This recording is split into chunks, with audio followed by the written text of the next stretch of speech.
Shalom peuple de Dieu, shalom mes chers amis, shalom l'église, que Dieu vous bénisse abondamment.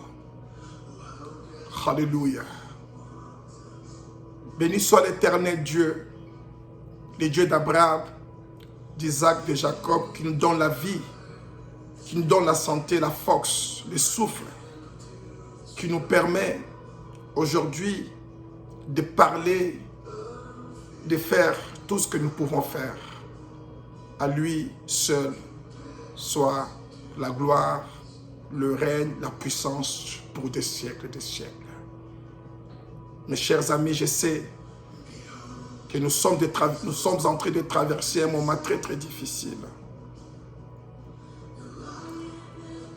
Ces temps de confinement, ces moments où les familles, virus,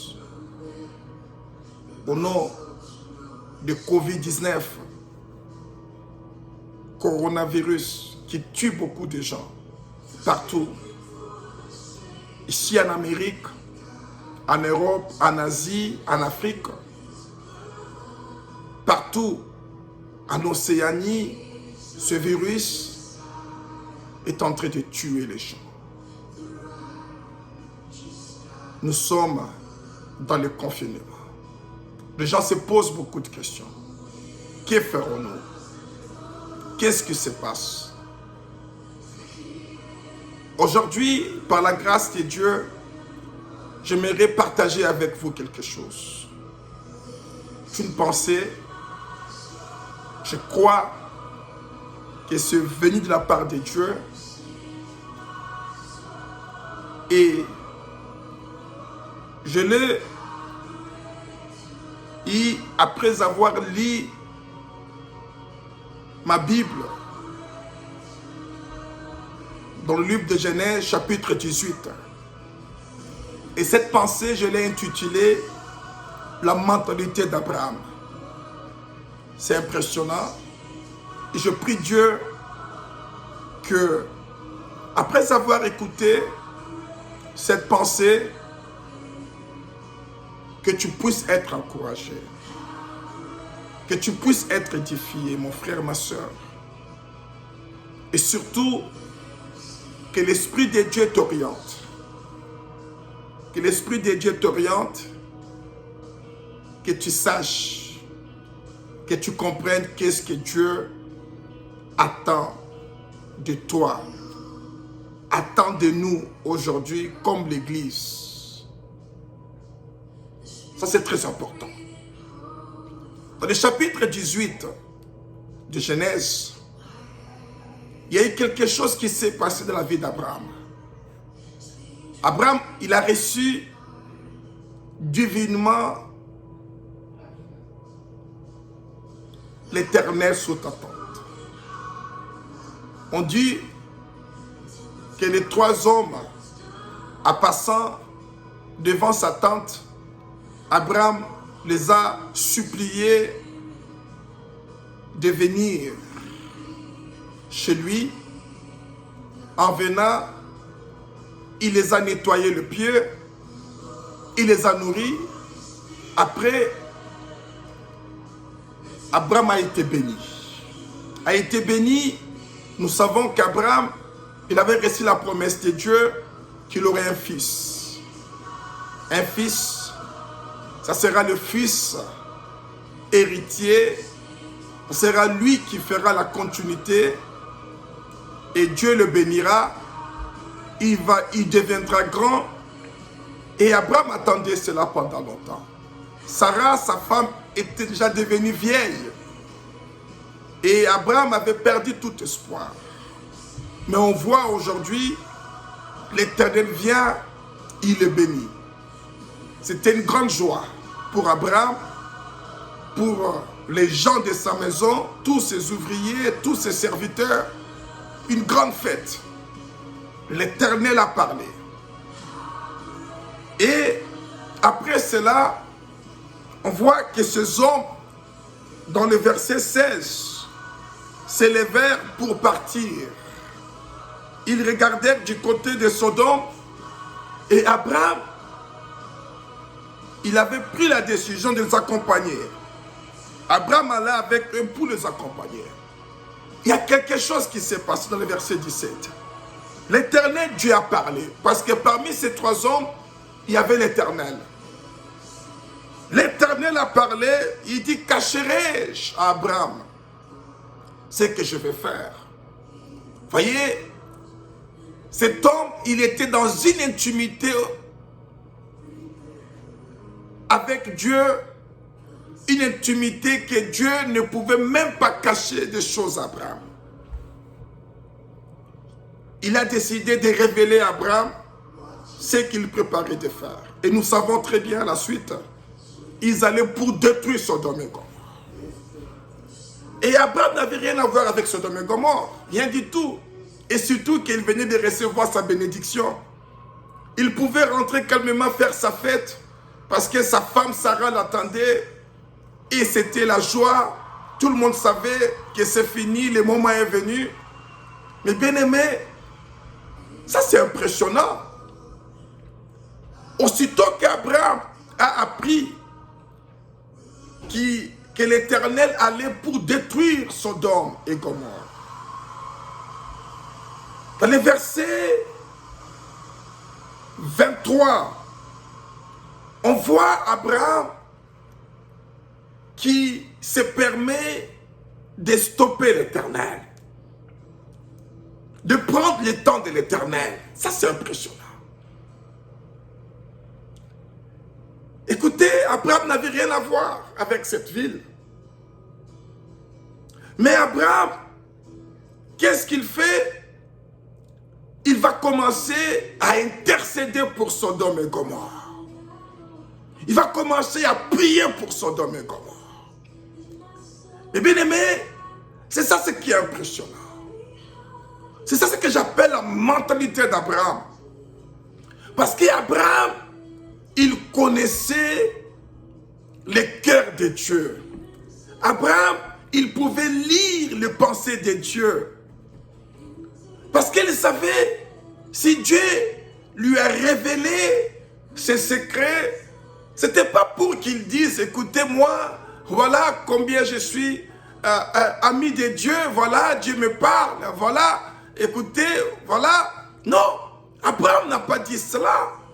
Comme on le voit aujourd'hui avec beaucoup de gens qui cherchent à nous impressionner pour nous dire qu'écoutez, Dieu m'avait parlé, Dieu m'avait dit. Ils sont nombreux aujourd'hui sur le Facebook, sur l'Instagram, sur Twitter, qui cherchent à toucher la gloire de Dieu.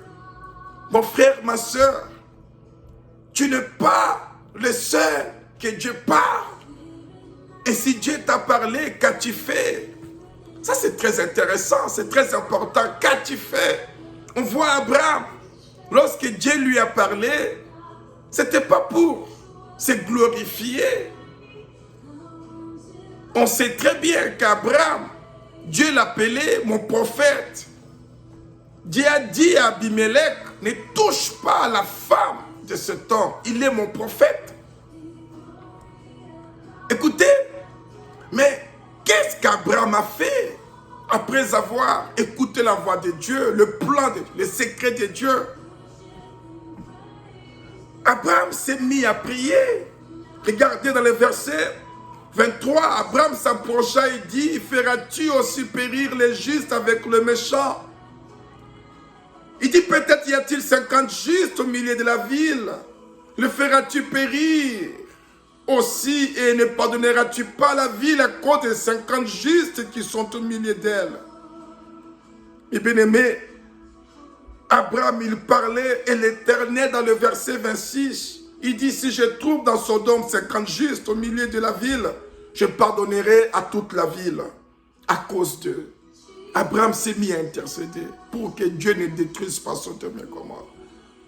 Il a dit, si là-bas il y aura 50 justes. Mais bien aimé, aujourd'hui, on voit combien Covid-19 est en train de détruire les innocents partout.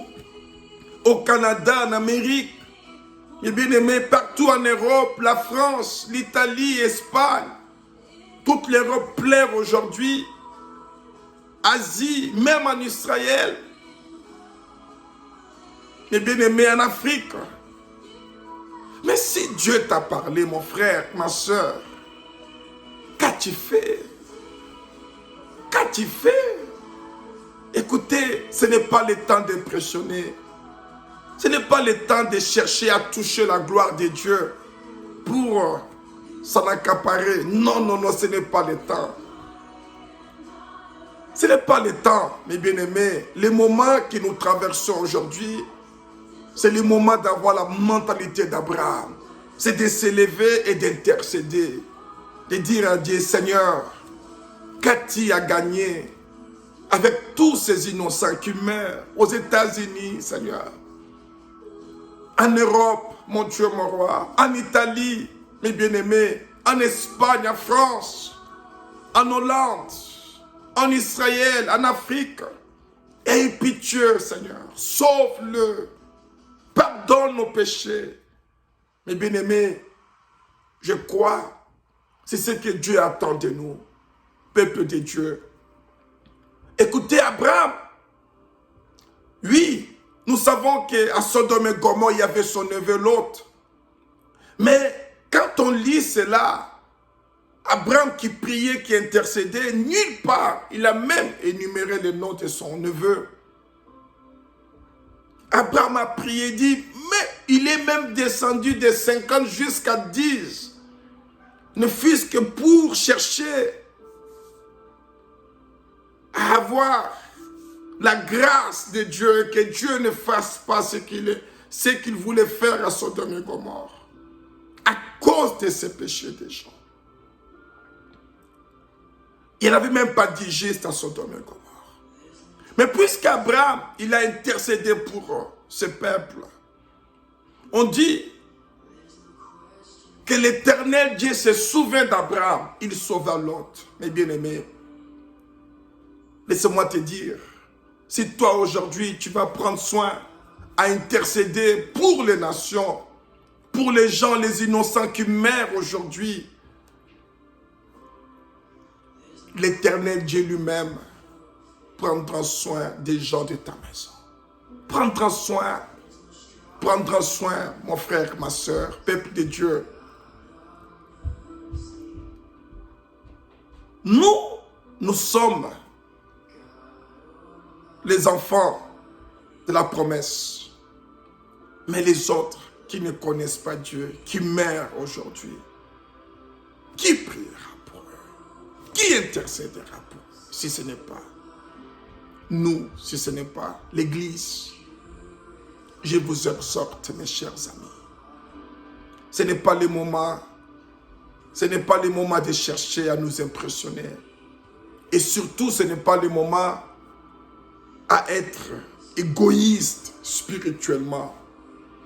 Moi, je suis sûr et certain que le Seigneur, même si je ne demande pas, le Seigneur prendra soin de ma maison, de mon épouse, de mes enfants. Je suis sûr et certain.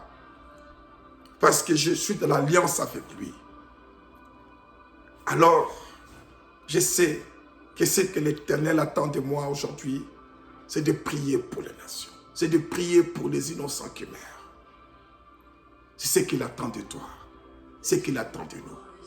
Il prendra soin de nos proches. Il ne permettra pas que ces fléaux touchent les gens de ta maison.